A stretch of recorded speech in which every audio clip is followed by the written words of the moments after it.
ഹരേ കൃഷ്ണ. സർവം ശ്രീകൃഷ്ണാർപ്പണമസ്തു.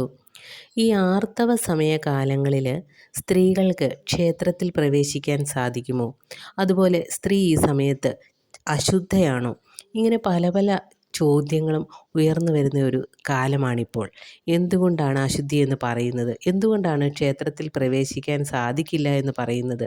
എന്നൊക്കെയുള്ള ഒരു ചോദ്യം ഉയരുന്ന പലരുടെയും സംശയമാണ്.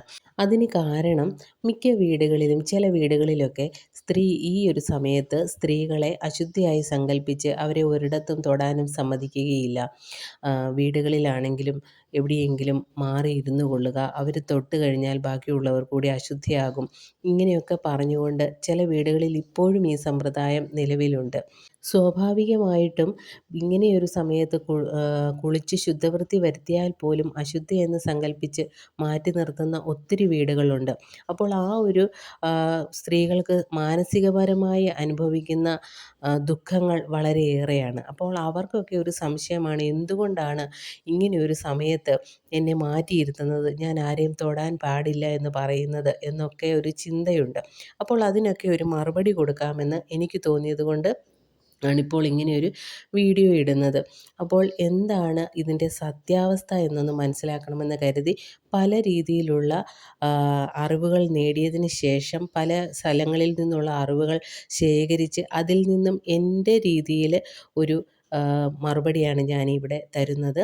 അപ്പോൾ എല്ലാവരും ഈ ഒരു വീഡിയോ മുഴുവൻ കാണുക. ശരിക്കും ആർത്തവ സമയത്ത് സ്ത്രീ അശുദ്ധയാണോ? ഒരിക്കലുമല്ല. സ്ത്രീ ഈ ഒരു സമയത്ത് അശുദ്ധയാണ് എന്ന് പറയുന്നത് വളരെ തെറ്റായ കാര്യമാണ്. ഒരിക്കലും സ്ത്രീ അശുദ്ധയല്ല. സ്ത്രീ ഈ ഒരു സമയത്ത് അവളെ 4 ദിവസം മാറ്റിയിരുത്തുന്നതിന് കാരണം എന്താണെന്ന് ചോദിച്ചാൽ, അവളുടെ ശരീരം ഈ ഒരു സമയത്ത് വളരെ ബലം കുറഞ്ഞ ഒരു അവസ്ഥയിലാണ്. അവൾക്ക് റെസ്റ്റ് ആവശ്യമാണ്. കാരണം പല വിധത്തിലുള്ള ശാരീരിക ബുദ്ധിമുട്ടുകളിലൂടെയാണ് ഈ ഒരു സമയം അവളുടെ ശരീരം കടന്നു പോകുന്നത്. അതുകൂടാതെ ഈ ഒരു ബുദ്ധിമുട്ട് അനുഭവിക്കേണ്ടി വരുമ്പോൾ അവൾക്കുണ്ടാകുന്ന മാനസികപരമായ വിഷമം വേറെയും. അപ്പോൾ ഇതെല്ലാം കൂടിയായി കഴിയുമ്പോൾ അവൾക്ക് സ്വസ്ഥമായ രീതിയിൽ ഒരിടത്ത് ഇരുന്നോട്ടെ എന്ന് വിചാരിച്ചുകൊണ്ട് പണ്ട് കാലങ്ങളിൽ നമ്മുടെയൊക്കെ പൂർവികർ നല്ല രീതിയിൽ നല്ല രീതിയിൽ തന്നെ അവർ തുടങ്ങി വെച്ച ഒരു കാര്യമാണ്, അവളെ ഒരു 4 ദിവസത്തേന് ഒന്നിനും വേണ്ട, ആ ഒരു മുറിയിൽ റെസ്റ്റ് എടുത്തുകൊള്ളൂ എന്ന് പറഞ്ഞ് മാറ്റിയിരുത്തിയതാണ്. പിന്നീട് ആ ഒരു ശീലം ഇങ്ങോട്ട് മുന്നോട്ട് തുടർന്നു പോകുന്ന സമയത്ത് പിന്നെ വന്ന തലമുറയാണ് ശരിക്കും സ്ത്രീയെ ഈ ഒരു സമയത്ത് അശുദ്ധയാണ്, അതുകൊണ്ടാണ് അവളെ മാറ്റിയിരുത്തിയത്, അവൾ ഒന്നിലും പിടിക്കാൻ പറ്റത്തില്ല, അവൾ ഒന്നിനും സംബന്ധിക്കാൻ സാധിക്കില്ല എന്ന് പറഞ്ഞുകൊണ്ട് മാറ്റിയിരുത്തിയത് പിന്നെ വന്ന തലമുറകളാണ്. അത് മുന്നോട്ട് ഇപ്പോൾ ഇങ്ങനെ തുടർന്ന് വന്നുകൊണ്ടിരിക്കുകയാണ്.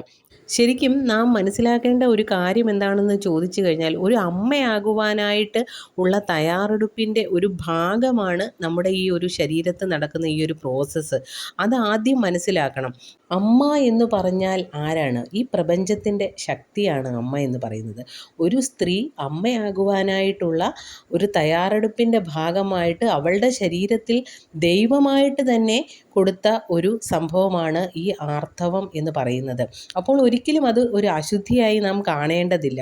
അവൾക്ക് ഈ ഒരു സമയത്ത് അവളുടെ ശരീരത്തിൽ നിന്നും നഷ്ടപ്പെടുന്ന ഈ ഒരു ആർത്തവ രക്തത്തിൻ്റെ പരിണിത ഫലമായിട്ട് അവൾക്ക് റെസ്റ്റ് ആവശ്യമാണ്.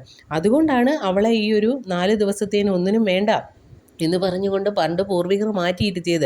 പക്ഷേ പിന്നീട് അവൾ മാറ്റിയിരുത്തപ്പെട്ടവൾ അങ്ങനെ പറഞ്ഞ് അതൊരു എന്തുകൊണ്ട് മാറ്റിയിരുത്തുക, അവൾക്ക് ഈ ഒരു സമയത്ത് ഇങ്ങനെയൊരു ഇത് വരുന്നത് കൊണ്ട് അവൾ അശുദ്ധിയാണ് എന്ന് പിന്നീട് പറഞ്ഞപ്പം നമ്മൾ ഒരു കാര്യം ഒരാളോട് പറഞ്ഞ് 10ാമത്തെ ആളിലേക്ക് ആയി കഴിയുമ്പോൾ അത് ആദ്യം പറഞ്ഞ ആൾ പറഞ്ഞ പോലെ ആയിരിക്കില്ല 10ാമത്തെ ആളുടെ കയ്യിലെത്തുന്നത് എന്ന് പറഞ്ഞ പോലെ തന്നെയാണ് ഈ ഒരു സംഭവം വരുന്നത്. അവരന്ന് നല്ല രീതിയിൽ തുടങ്ങി വെച്ച കാര്യമാണ് ഇന്നിപ്പോൾ അശുദ്ധയാണ് എന്നൊക്കെ പറഞ്ഞുകൊണ്ട് സ്ത്രീയെ മാറ്റി നിർത്തുന്നത്. ഈ ഒരു സമയത്ത് അവൾ അശുദ്ധയല്ലെന്നും നമ്മൾ കൂടുതൽ പരിഗണന അവൾക്ക് നൽകേണ്ട ഒരു സമയമാണെന്നുമാണ് ശരിക്കും മനസ്സിലാക്കേണ്ടത്. ഞാൻ മനസ്സിലാക്കിയ അറിവുകളിൽ നിന്നും നേടാൻ കഴിഞ്ഞത്, ചില സ്ഥലങ്ങളിൽ അവരുടെ കുടുംബക്ഷേത്രത്തിൽ സ്ത്രീകൾ ഇങ്ങനെ ആർത്തവ സമയത്ത് പോലും പൂജകൾ നടത്തുന്നു എന്നാണ് അറിയാൻ കഴിഞ്ഞത്. അപ്പോൾ സ്ത്രീ അശുദ്ധയല്ല, ഈ ഒരു സമയത്ത് സ്ത്രീ അശുദ്ധിയല്ല, അവളെ ചേർത്ത് പിടിക്കേണ്ട ഒരു ടൈമാണ്, അവളെ മാറ്റി നിർത്തേണ്ട ടൈമല്ല, അവളെ ചേർത്ത് പിടിക്കേണ്ട ടൈമാണ്. അത് ഒന്നാമത്തെ ഒരു കാര്യം. ഇനി അടുത്തത് ക്ഷേത്രത്തിൽ പ്രവേശിക്കാൻ സാധിക്കുമോ എന്നുള്ളതാണ്. ക്ഷേത്രത്തിൽ ചില നിബന്ധനകൾ വെച്ചിട്ടാണ് നമ്മൾ ഇന്നും ക്ഷേത്ര മര്യാദകൾ എന്ന് പറയുന്ന ഒന്നുണ്ട്. അപ്പോൾ ആ ഒരു മര്യാദ എന്തായാലും നമ്മൾ പാലിക്കണം. നമ്മൾ ചില ഓഫീസുകളിലൊക്കെ നമുക്ക് നേരിട്ട് കയറി ചെല്ലാം, പക്ഷേ ചിലയിടത്ത് അവരുടെ ഒരു റൂള് വെച്ചിട്ടുണ്ട്, അതനുസരിച്ച് മാത്രമേ നമുക്ക് പ്രവർത്തിക്കാൻ സാധിക്കുകയുള്ളൂ. എന്ന് പറഞ്ഞ പോലെ തന്നെ ക്ഷേത്രത്തിൽ ഒരു നിബന്ധന, ഒരു ക്ഷേത്ര മര്യാദ എന്ന് പറയുന്ന ഒരു കാര്യമുണ്ട്. അപ്പോൾ നമ്മളത് തീർച്ചയായും അത് പാലിക്കേണ്ടതായിട്ടുണ്ട്. നമുക്ക് 7 ദിവസം, നമുക്ക് എത്ര ദിവസമാണോ നമ്മുടെ ശരീരം ശുദ്ധമാകാൻ എടുക്കുന്നത് അത്രയും ദിവസം കഴിഞ്ഞ് അതിൻ്റെ പിറ്റേ ദിവസം നമുക്ക് ക്ഷേത്രത്തിൽ പോകാം. മിനിമം 7 ദിവസമെങ്കിലും കഴിഞ്ഞതിന് ശേഷം 8ൻ്റെ അന്ന് മുതൽ നമുക്ക് 8 ദിവസങ്ങൾക്ക് ആകുമ്പോൾ നമുക്ക് ക്ഷേത്രത്തിൽ പ്രവേശിക്കാൻ സാധിക്കുന്നതാണ്. പിന്നെ ചില ക്ഷേത്രങ്ങളിലൊക്കെ നിബന്ധനകൾ വെച്ചിട്ടുണ്ട്, സ്ത്രീകൾ ഇത്ര ദിവസം കഴിഞ്ഞ് അതിലേക്ക് പ്രവേശിക്കാവൂ എന്നൊക്കെ പറഞ്ഞിട്ട്. അപ്പോൾ അതൊക്കെ നമ്മൾ പാലിക്കുക എന്നുള്ളത് നമ്മുടെ മര്യാദ. പിന്നെ നമുക്കൊരു പേടിയില്ല, ഇങ്ങനെ അത് സാരമില്ല എന്നുള്ള ഒരു തോന്നൽ നമുക്കുണ്ടെങ്കിൽ പ്രശ്നമില്ല. പക്ഷേ ആർത്തവ സമയത്ത് അവിടെ കയറരുതെന്ന് അവർ നിബന്ധന വെച്ചിട്ടുള്ളപ്പോൾ നമ്മളത് പാലിക്കുക എന്നുള്ളതാണ് നമ്മുടെ മര്യാദ. അപ്പോൾ ആർത്തവ സമയത്ത് സ്ത്രീ ഒരിക്കലും അശുദ്ധയല്ല.